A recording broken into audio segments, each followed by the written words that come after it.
గోవిందాయ నమః. కృష్ణం వందే జగద్గురుం. భగవద్గీత 3వ అధ్యాయము 43వ శ్లోకం. ఏవం బుద్ధేః పరం బుద్ధ్వా సంస్తభ్యాత్మానమాత్మనా జహి శత్రుం మహాబాహో కామరూపం దురాసదం. ఈ విధముగా బుద్ధి కంటేను ఆత్మపరమైనదని అనగా సూక్ష్మము, బలీయము, మిక్కిలి శ్రేష్టము అయినదని తెలుసుకొని, ఓ మహాబాహు, బుద్ధి ద్వారా మనస్సును వశపరుచుకొని దుర్జయ శత్రువైన కామమును నిర్మూలింపుము. ఇది పరమాత్మ అర్జునుడికి చేస్తున్న బోధ.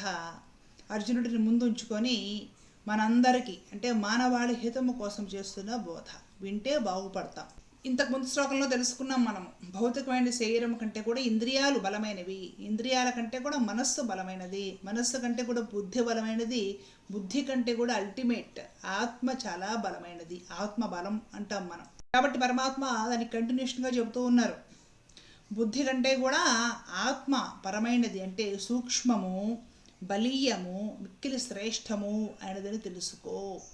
అంతా పోయాక మిగిలేది ఆత్మ ఒక్కటే. అది నీలో ఎప్పుడూ ఉంటుంది. కానీ రకరకాలన్నీ చూసేసి మనము మనసు చెడగొట్టుకొని అవేవో శాశ్వతాలు, నిత్యాలు, సత్యాలు, మనకు అవసరాలు అనుకొని వాటి వెనక పరుగులు పెడుతూ ఉంటాం మనం. ఏది శాశ్వతం, ఏది సనాతనము, ఏది తెలుసుకోవాలి అనే విషయాన్ని విస్మరిస్తాం మనం. కాబట్టి పరమాత్మ దాన్ని తెలుసుకోమని చెప్తూ ఉన్నారు. తెలుసుకోగలగాలండి ఆత్మతత్వము మరి డౌట్ వస్తుంది అనమాట. దానికి పరమాత్ముడు ఇక్కడ జవాబు చెప్తూ ఉన్నారు. ఓ మహాబాహు, బుద్ధి ద్వారా మనస్సును వశపరుచుకొని మనస్సుని కంట్రోల్ చేయాలి. ఎలా కంట్రోల్ చేయాలి? మరలా దీనికి ప్రత్యేకమైన క్లాసులు, ఏదో మైండ్ పవర్ అని, స్పెషల్ క్లాసులు అని, ట్రైనింగ్లని, ఏవో రకరకాల కోర్సులు. మనస్సుని కంట్రోల్ చేయాలి పరమాత్ముడు చెప్పేస్తున్నాడు, ఏ కోర్సు అవసరం లేకుండా. బుద్ధి ద్వారా మనస్సుని కంట్రోల్ చేయాలి. మనము ఇంద్రియాల ద్వారా అంటే భౌతికమైన దేహం ద్వారా, ఇంద్రియాల ద్వారా రకరకాల విషయాల్ని కూడా లోపల మనము మనసులో ఎక్కిచ్చేస్తూ ఉంటాం అన్నమాట. మనసు ఫుల్ అయిపోతుంది.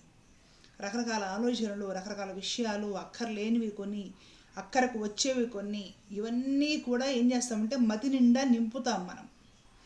బుద్ధి అనేది అంటే ఆ విచక్షణ ఏం చేస్తుందంటే దీన్ని ఫిల్టర్ చేస్తుంది అనమాట. అంటే వివేకంతో నీకు చెబుతుంది, వివేకం ఉన్న వాళ్ళకి, ఇదిగో నీకు 2 ఆలోచనలు ఉన్నాయి, ఈ ఆలోచన తప్పు, ఈ ఆలోచన కరెక్ట్, అప్పుడు దీన్ని తీసే మైండ్లో నుండి. దీనికి బుద్ధి అని పేరు.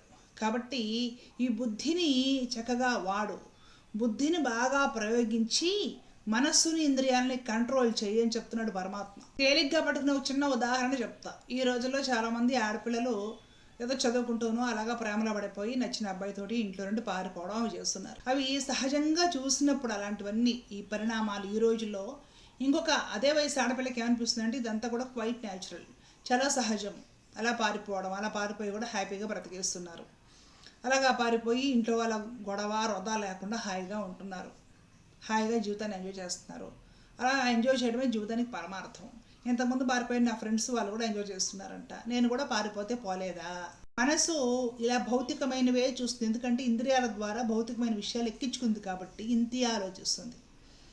అదే ఆ అమ్మాయిలో వివేకం, విచక్షణ జాగృతమై బుద్ధి పనిచేస్తుంది అనుకోండి, ఇంకొక ఆలోచన కూడా చేస్తుంది కాసేపటి తర్వాత అయినా సరే. లేదు నేను తొందరపడి పనులు చేయకూడదు, తల్లి తండ్రి ఉన్నారు, కుటుంబం ఉంది, వాళ్ళు ఎన్నో కష్టాలు పడి తినక నన్ను పెంచి పోషించి చదివించారు, ఏదో కాస్త అరుస్తున్నారు, కోపం తెచ్చుకుంటున్నారు అంటే నా మంచి కోరుకునే కదా, వాళ్ళే నాకు శత్రువులు కాదు కదా. శత్రువులు అయితే నన్ను ఎందుకు ఎంత కష్టపడి చదివిస్తారు, నేను అడిగినవన్నీ కొనిస్తారు, నన్ను ఇంత జాగ్రత్తగా పెంచుతున్నారు, వాళ్ళు అలా మోసం చేయకూడదు.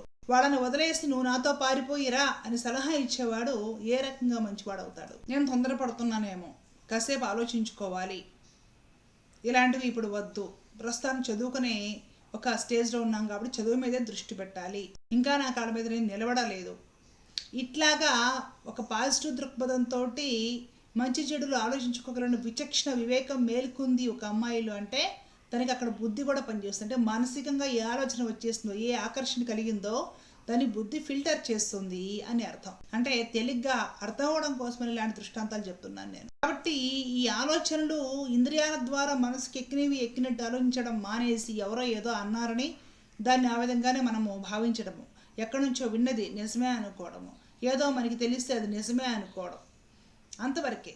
ఇంకాస్త పైకెళ్ళి కూలంకషంగా ఆలోచించడం మొదలెడితే దాని బుద్ధి అంటారు. కాబట్టి పరమాత్మ నీ ఆలోచనల పరంపర, నువ్వు తీసుకున్న నిర్ణయాలు ఇవన్నీ కూడా ఒక స్టేజ్ దాటి, మన మానసికమైన స్టేజ్ దాటి వివేకము లేదా విచక్షణ బుద్ధి అనే స్టేజ్లోకి వెళ్ళిపోవాలన్నమాట.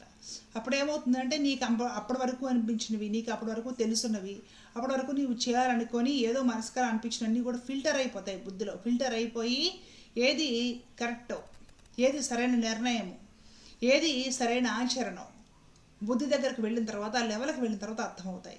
కాబట్టి నీవు ఊరికే మనస్సును వాడటం కాదు, మనసును పారేసుకోవడమో లేదంటే మనసుకు అలా అనిపించిందనో అది కాదు. అంతకు మించి బుద్ధి అనే వివేకం అనే ఒక స్థాయి ఉంది. ఆ స్థాయికి వెళ్ళి ఆలోచించు. అప్పుడు ఏమవుతుందంటే ఈ కామము జయించగలుగుతావు. బుద్ధి ద్వారా మనస్సును వశపరుచుకొని దుర్జయ శత్రువైన కామమును నిర్మూలింపము. అప్పుడేమవుతుందంటే బుద్ధి ద్వారా మనస్సుని వశపరుచుకుంటే, అంటే మనస్సుకు మించిన స్థాయి బుద్ధిది, ఫిల్టర్ అయిపోతాయి. అక్కడ నీ సరైన నిర్ణయాలు తీసుకోగలుగుతావు అనమాట. ఆ విధంగా ఏమవుతుంది, నువ్వు ఆ స్థాయిలో ఆలోచించడం మొదలు పెడితే మనసులో నీకు అనిపించేవన్నీ కూడా నీకు అవన్నీ కూడా కరెక్ట్ అనిపించవు.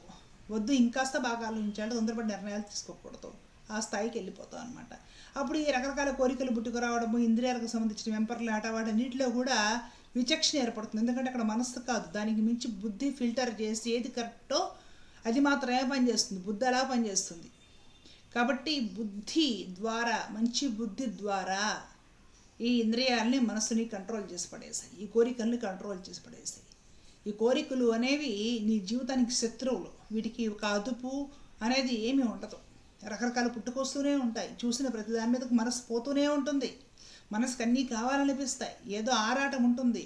ఈ ఆరాటాన్ని కూడా కంట్రోల్ చేసేసి, ఈ మనస్సును కూడా ప్రక్షాళన చేసేసి మంచి ఆలోచన విచారాలు నిలబెట్టగలిగేది బుద్ధి. ఆ స్థాయికి వెళ్ళి తద్వారా వీటిని కంట్రోల్ చేసి పడాయి అని చెప్తున్నాడు పరమాత్మ. కోరికలను పూర్తిగా నిర్మూలించు. కోరికలు దేవుంది, రోజు కోటాను కోట్ల కోరికలు పుడుతూనే ఉంటాయి మనసులో. వీటన్నిటిని నువ్వు నిర్మూలించాలంటే మనస్సు కాదు, బుద్ధి వాడు, విచక్షణ వాడు, వివేకం వాడు. ఆ స్థాయికి వెళ్ళు, ఆ స్థాయి తీవ్రమైన సాధన చేయి నీవు అని పరమాత్మ ఇక్కడ అర్జునుడికి బోధిస్తూ ఉన్నారు. ధర్మో రక్షిత రక్షిత. జై శ్రీమన్నారాయణ. కృష్ణార్పణ.